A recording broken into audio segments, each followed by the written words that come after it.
Hey there friends, and welcome back to Imagine with Royce. My name is Royce. I'm a painter, sculptor, and a collector. Today we're going to be covering how to become a Disney Imagineer.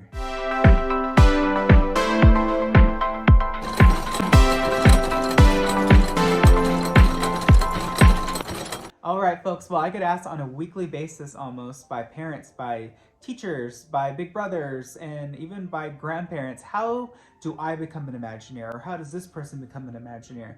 There is no true direct path. It's a lot of hard work, passion, and a little bit of luck and pixie dust sprinkled in there. I kind of jotted down some notes on the disciplines because I was recently asked, what degree do you suggest I get to become an Imagineer? And there are so many, because there are so many.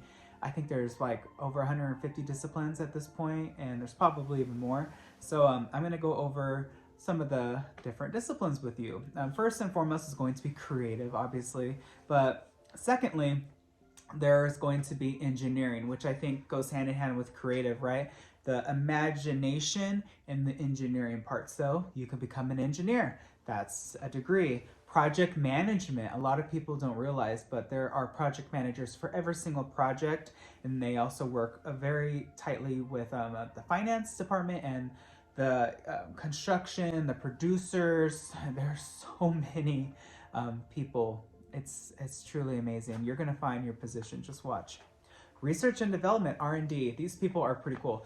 So those are scientists, those are engineers. Again, those are people that are innovators, the true like Yale Gracies of today, right? Research and development, which is a very, very important discipline because they handle safety. And of course, safety is Disney's #1 priority. So definitely an interesting department. They work a lot with the construction teams and of course with like the city for permits and stuff like that. Show quality assurance also kind of goes hand in hand with show quality services, which is the department that I worked under, and they handle maintenance, care, and enhancements for existing Disney park attractions. Finance, you could be a broker, and you could work that way up. Any position that I'm telling you right now, you just have to master it. Be good at a lot of things, like be a finance mojo, be amazing at being, saving money, but also know how to paint. That is what's going to give you your edge. Architecture, of course, construction, audio engineers. This is a really fun department. I had a really good friend, her name was Jan, and they make the sound effects, they record. So audio engineers is definitely a very necessary position, so that's something to look into. Show documentation. I really, really love show documentation because they're kind of like the librarians. So become work for the Library of Congress, and then you can become an Imagineer. These people document everything. So for instance, behind me, like the animatronics, they'll be photographed at every angle, so that way they are sent over to the park, so when they need to be refurbed or changed, they have the documentation to do it.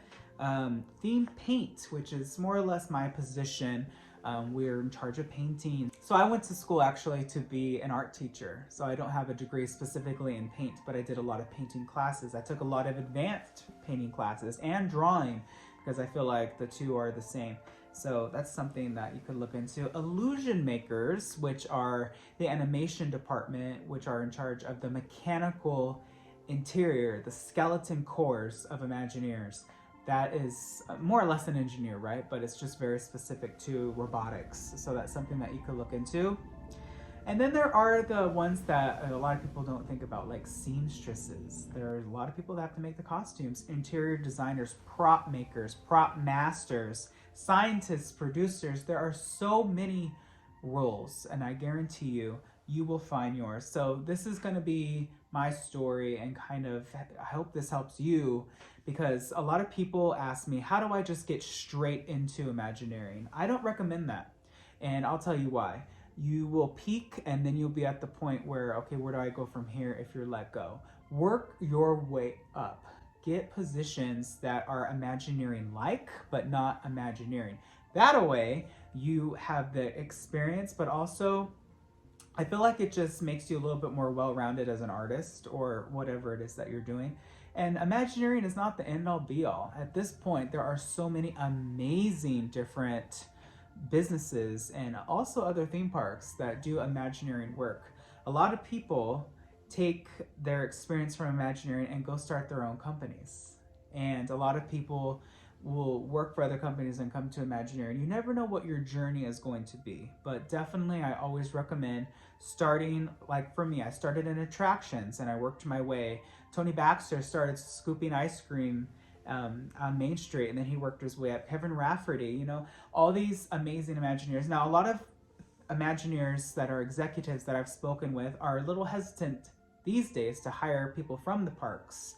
They really want people that are in the industry, professionals. So that would be my number one tip, is definitely get the experience necessary, get your education, and also be different. When you think of, oh, I want to be an Imagineer, I want to create, I want to design, it's not that simple. Let me explain. It's a complex system today. It's almost a little political, if you will, because there are, oh, I don't know, 50 people that work on one thing. You're not going to be able to touch everything like you think you will. For example, oh, I want to design rides. So what part of the attraction are you interested in designing? Is it the ride show vehicle? Is it the backgrounds? Is it the audio? You can't touch all of them. You all work together for one common goal, but it's not like the old days where like you hear like Mark Davis or Rolly Crump, oh, I went here and I did this, or Claude Coates said, oh, you know, Tony, try this and also do this also. It's not like that today. It's a lot more structured. It's a lot more restrictive and organized. And like for instance, when I worked on Tiki Room Birds, I never got to fur them myself. I only got to paint them because I was in paint. I wasn't a plaster. So, you know, it's limited and it limits you. And I kind of think that Disney should stop that, because you're limiting your talent. Also, think about IP, because obviously today, Disney isn't worried about pure imagination. They're worried about money. What will sell? What will make the most money? I think the last attraction that was truly an original story is Mystic Manor, and it's been a while. You know, the days of Haunted Mansion and Pirates of the Caribbean, those are gone. Unfortunately, Disney really isn't worried about that. They just want to take things that are really popular in movies and make that land so that you could walk in it. And I think that Imagineering is at a really weird stalemate point of view where it's almost being held back. And I blame the executives for that, just because they're only worried about finance, not truly about innovation and storytelling. There are amazing Imagineers that are currently working there that could do it, but again, that's not currently what Imagineering is looking for. But I think that the core roots, and what I would recommend and definitely encourage anybody, is always remember the story. The story is the most important part of any attraction. What is it that you are showcasing to the guests? Where do you want the guests to be? What time? How do you want them to feel? All those five senses. When you go in Pirates of the Caribbean, you smell the water, you see everything, you feel the cannonball. It touches all five senses. It really takes you to another place and another time. And that is truly Imagineering at its finest. I would also recommend networking. I used to network a lot with a lot of people. I also will tell you that try not to be too pushy. Definitely don't come into an interview or a meet and greet as a fan. Come into it as a professional. Showcase your skill sets, not your want list and your dream. Be passionate, but definitely at that level, if you get to that point, don't be afraid to say, hey, I think I'd be best because, you know, X, Y, and Z. Just be modest, be humble. Also, I would also recommend internships are fantastic. I've known a lot of people that have stayed on after internships because Disney liked them, and that kind of showed them, hey, this person has a talent. But it's also very hard. I'm going to be honest with you. Unless you know somebody, it's very, very difficult. It's very, very difficult. They built that wall so high, and it's very difficult for this person watching that doesn't know anybody But if your friend's dad works there, that wall is nothing more than a stump. And that's what's unfair. Disney's not going to like me saying this, but they are extremely nepotistic. Is that the word? Where they favor, and all businesses are like this truly, but I've seen it a lot there. If you know somebody, family, a friend, you're going to slide right in. I don't mean to throw her under the bus, but Kim Irvine, my old art director from Imagineering, her mom was, Madame Leota. Fabulous, right? Is she talented? Sure. But who becomes an art director at 23? Nobody. It's who you know. So I would definitely also recommend getting to know people. Sit down with somebody and say, hey, instead of, I want your job, hire me. Say, what can I do to get as good as you are? Watch people, listen to other people's stories, but also never be afraid to ask your current leadership wherever you are their recommendations, because there are so many ways in. Also think to yourself, why do you want this? Do you want to just have the title, I am an Imagineer? Because you could be an Imagineer at home. You could create things at home. That makes you an Imagineer.